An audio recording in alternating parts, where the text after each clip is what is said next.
Snowy कुठे का चैन?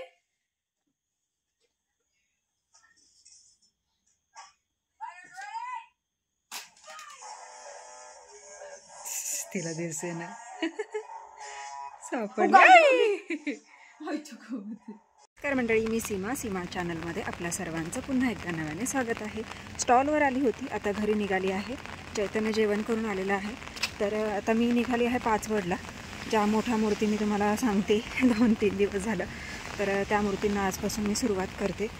पाऊस एवढा आहे, पूर्ण चिखल झालेलं आहे आणि कसं चालावं, छत्री कशी धरावी ते काहीच कळत नाही आहे। त्यामुळे थोडंसं तर मी आता निघाली आहे घरी आणि आता संकेतला सांगते मला सोडून ये म्हणून, कारण मोठी गाडी नेल्याशिवाय पर्याय नाही। माझ्याजवळ साहित्य पण आहे आणि पाऊस असल्यामुळे भिजण्याची पण शक्यता आहे, त्यामुळे तर चला घरी जाते, पटपट आवरते, ते बॉक्स वगैरे सगळं भरून घेते, ज्वेलरी आणि धोतराचा कपडा वगैरे, आणि निघते मग ज्वेलरीसाठी पाचवड येथे। चला निघूया। आता निघाली आहे पाचवडला आणि आता तिथे जाऊन मोठ्या मूर्तींची सजावट आता सुरू करायची आहे आणि त्यासाठी सगळं मटेरियल घेतलेलं आहे। मागे एक बॉक्स आहे आणि एक ही बॅग घेतलेली आहे भरून, पूर्ण ज्वेलरी आणि कपडा असं सगळं साहित्य घेतलेलं आहे आणि आता निघाली आहे। आजपासून मोठ्या बाप्पांना सुरुवात करायची आहे, तर चला गणपती बाप्पा मोरया आणि जाऊन सुरुवात करूया। चला आता मी आली आहे पाचवड येथे आणि आपल्याला आता सुरुवात करायचं आहे आपल्या कामाला। मी माझं साहित्य ठेवून घेतलेलं आहे आणि इथे थोडीशी साफसफाई करून घेते। यांनी इथे जे लोडे केलेले आहेत ते ठेवलेले आहेत सुकण्यासाठी, पण मला माझी जागा पुरेशी आहे। तर बघा, ही जी लालबाग राजाची मूर्ती आहे ना, ती आपल्याला ज्वेलरी आणि धोतर असं करायचं आहे आणि शेला टाकायचा आहे। तर चला वेळ न घालवता पटकन कामाला सुरुवात करते आणि छानशा या लालबागच्या राजाला आपण आता फर्स्ट ज्वेलरी करून घेणार आहोत आणि त्यानंतर मग धोतर नेसून घेईन आणि मग शेला टाकून घेईन। तर बघा, ही मूर्ती आत्ता अशी आहे आणि बघूयात आता पूर्ण ज्वेलरी झाल्यानंतर कशी होते। बघा, फायनली हे ज्वेलरीचं काम पूर्ण झालेलं आहे आणि ही आपण ज्वेलरी केलेली आहे। तर ज्वेलरी म्हणजे ज्वेलरी एवढीच करायची होती, या पद्धतीने हार आणि मग धोतर येणार आहे। धोतर जांभळ्या कलरचं सांगितलेलं आहे आणि शेला गुलाबी कलरचा आहे। तर अशा गुलाबीचं, तर अशा पद्धतीने याचं एक कॉम्बिनेशन आहे। तर ज्वेलरी करून घेतली आणि आता धोतर आणि शेला जे आहे, तर मी या मूर्तीचं आणलं नव्हतं मटेरियल, ते घरीच राहिलं। तर बघूया, जर आलं संध्याकाळपर्यंत म्हणजे येताना सांगते मी घेऊन यायला, जर आलंच तर मग करून टाकेन, नाहीतर मग आता दुसऱ्या मूर्तीला मी जो घरीला घेते। तर चला, जी मोठी मूर्ती आहे तर त्याचं ज्वेलरीचं करते। तर तुम्हाला याची ज्वेलरी कशी वाटली मला नक्कीच कमेंट्स करून सांगा आणि व्हिडिओ आवडल्यास व्हिडिओला एक लाईक नक्कीच करा। तर आता मी ही मूर्ती घेत आहे ज्वेलरी करण्यासाठी आणि याला पूर्ण ज्वेलरी आहे, बाजूबंद वगैरे, गळ्यातला जो हार आहे तो आणि मुकुट पूर्ण आहे। तर हे मी आता कंप्लीट करून घेते आणि याला धोतर आणि शेला पण आहे। तर धोतराचा मी याचा आणलेला कपडा आहे। आता मी पहिला याची ज्वेलरी करून घेते। आता मला पॅच बनवून घ्यावे लागतील, तर आता पहिले पॅच बनवून घेते आणि मग बाकी करायला बसते। तर चला सुरुवात करते न थांबता। आता या मूर्तीची ज्वेलरी जी आहे ती आता कंप्लीट करून घेते आणि जर माझ्या वेळेमध्ये जर झालं तर तोपर्यंत मग मी याचं धोतरही कंप्लीट करेन, म्हणजे मग ही मूर्ती पूर्ण होऊन जाईल। स्नोवी ये,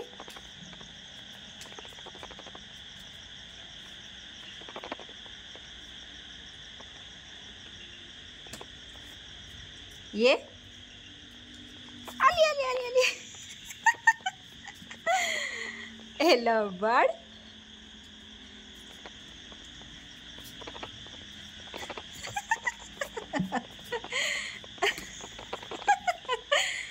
अगं म्हणजे गुन्हाचं बाळ ते,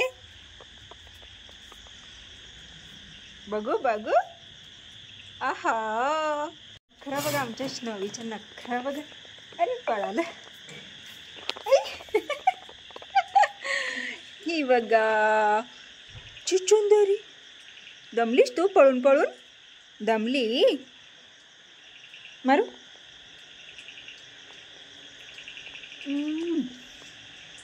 माझी भावली आहे ही.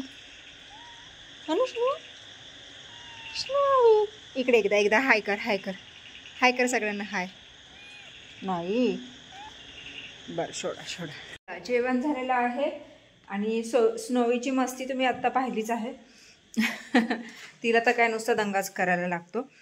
तर आता पॅच बनवायचे आहेत आणि आता पॅच बनवायला बसतोय. अर्थातच आज आशू आणि चैतन्य मला मदत करणार आहेत पॅच बनवायला. आणि चला सुरुवात करते. तुम्ही आजचे 2 गणपती बघितलेच असतील मोठे. हो लाव ना दरवाजा, अगं उघडा येईल ती पटकन आत.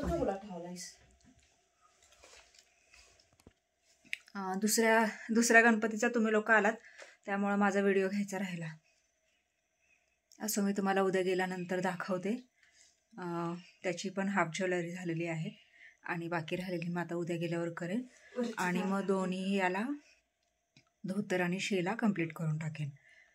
तर उद्या ते 2 पूर्ण होतील आणि मग दुसरे घेईन. आणि अशा पद्धतीने मग त्याच्यासाठीच पॅच बनवायचे. कारण पॅच जेवढे बनवले होते तेवढे सगळे संपलेत. मोठे जे बनवले होते ना तर ते फक्त आहेत शिल्लक. त्यातले पण 4च आहेत शिल्लक. तर छोटे पॅच जास्त लागतात तर ते बनवायचे आहेत आणि तेच आता इथे बनवायला घेते. तर चला मस्तपैकी सुरुवात करते कामाला. हा चालू आहे आमचा कारभार आणि हा चालू आहे स्नोवीचा कारभार. बघा आशुताईंनी किती छान टिकल्या लावल्यात. वा वा वा. आणि तो बघा काय अरे काम करू लागायचं तर आपला निवांत पडलाय मोबाईल घेऊन. आणि स्नोवी बघ आशुताई होईल का आजच्याला? नाही का? माझा ब्रेकअप झालाय.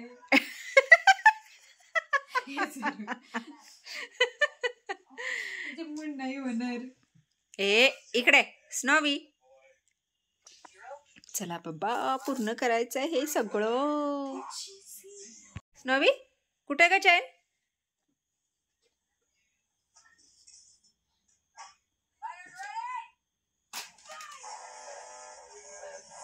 तिला दिसते ना सापडली. जोरात ओढू नकोस.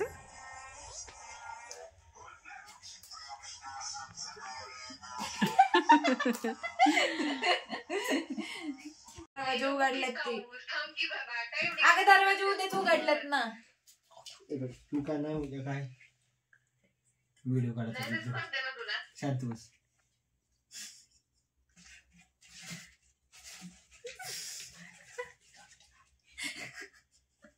तर फायनली आज एवढे पॅच बनवून झालेले आहेत.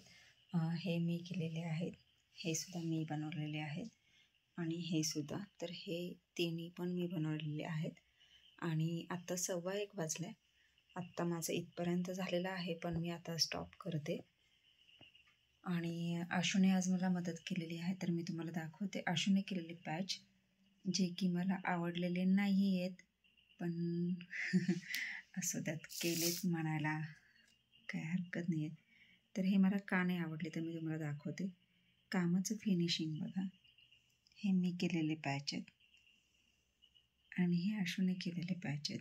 तुम्हाला इथे दिसत असेल हे बघा. एकही पॅच असं व्यवस्थित झालेलं नाही आहे. हा एक जरा व्यवस्थित वाटतं, हा एक जरा व्यवस्थित वाटतं. हे बोटावर मोजण्यासारखे ठराविकच आहेत, नाही तर बाकी सगळे असं थोडंफार. पण ठीक आहे चला असू द्यात. तशा पद्धतीने हे एवढे पॅच झालेले आहेत आणि आशू झोपलेली आहे. तर आता बाहेर स्नोवी ओरडते, तिला आत यायचं आहे पण मी तिला काही आत येऊ देणार नाही आहे. तर एवढे पॅच बनवून झालेले आहेत आणि आता मी इथेच हे काम थांबवते कारण आता खूप वाजलेत आणि आरामही महत्त्वाचा आहे. कारण जर आराम जर झाला तर उद्या काम करू शकते अशी अवस्था आहे. बघा कसा कालवा चालला तिचा बाहेरून, पण मी काही तिला घेणार नाही आतमध्ये.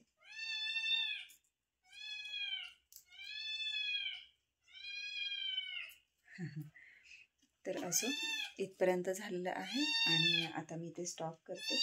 तर हे छान छान पॅचेस जे बनवले आहेत तर ते तुम्हाला कसे वाटले मला नक्कीच कमेंट्स करून सांगा. आणि आजच्या ज्या मूर्ती मी केलेल्या आहेत तर त्यासुद्धा कशा झालेल्या आहेत ते सुद्धा नक्कीच मला कमेंट्स करून सांगा. चला तर भेटूयात पुढच्या अशाच एका नवीन व्हिडिओमध्ये. तोपर्यंत मस्त रहा, आनंदी रहा, हसत रहा, खेळत रहा, खात रहा, फिरत रहा, अशीच मज्जा करत रहा. बाय.